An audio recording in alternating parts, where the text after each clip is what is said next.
Josephine made no reply. She had flown off on one of her tangents. She had suddenly thought of Cyril. Wasn't it more usual for the only grandson to have the watch? And then dear Cyril was so appreciative, and a gold watch meant so much to a young man. Benny, in all probability, had quite got out of the habit of watches, men so seldom wore waistcoats in those hot climates. Whereas Cyril in London wore them from year's end to year's end. And it would be so nice for her and Constantia, when he came to tea, to know it was there. I see you've got on grandfather's watch, Cyril. It would be somehow so satisfactory. Dear boy. What a blow his sweet, sympathetic little note had been. Of course they quite understood, but it was most unfortunate. It would have been such a point, having him, said Josephine. And he would have enjoyed it so, said Constantia, not thinking what she was saying.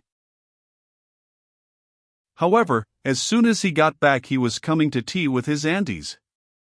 Cyril to tea was one of their rare treats. Now, Cyril, you mustn't be frightened of our cakes. Your Auntie Con and I bought them at Bussard's this morning.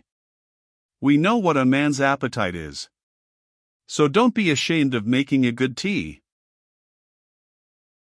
Josephine cut recklessly into the rich dark cake that stood for her winter gloves or the soling and heeling of Constantia's only respectable shoes. But Cyril was most unmanlike in appetite.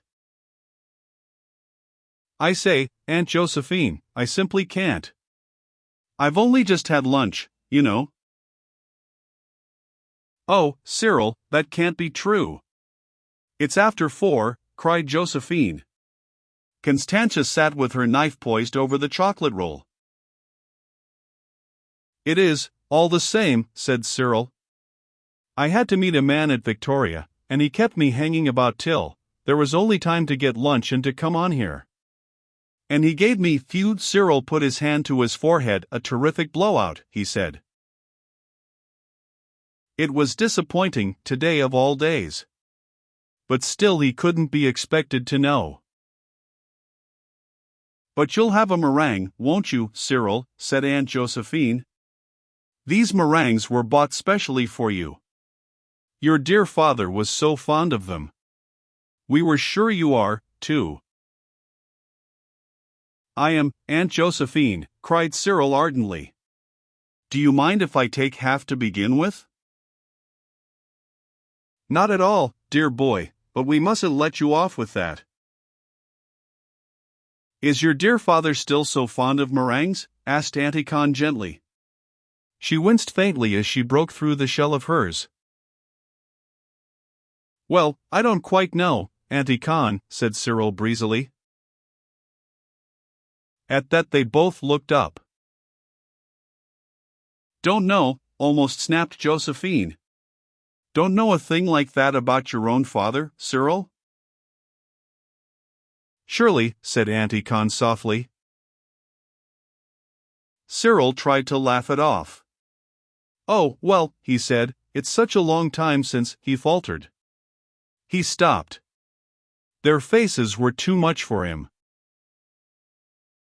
Even so, said Josephine. And Auntie Con looked. Cyril put down his teacup. Wait a bit, he cried. Wait a bit, Aunt Josephine. What am I thinking of? He looked up. They were beginning to brighten. Cyril slapped his knee. Of course, he said, it was meringues. How could I have forgotten? Yes, Aunt Josephine, you're perfectly right. Father's most frightfully keen on meringues. They didn't only beam. Aunt Josephine went scarlet with pleasure. Auntie Con gave a deep, deep sigh. And now, Cyril, you must come and see Father, said Josephine. He knows you were coming today. Right, said Cyril, very firmly and heartily. He got up from his chair. Suddenly he glanced at the clock. I say, Auntie Con, isn't your clock a bit slow?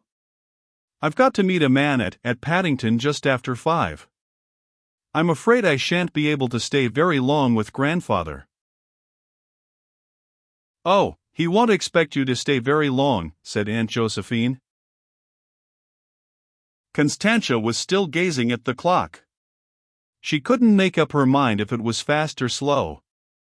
It was one or the other, she felt almost certain of that. At any rate, it had been. Cyril still lingered. Aren't you coming along, Auntie Con? Of course, said Josephine, we shall all go. Come on, Con.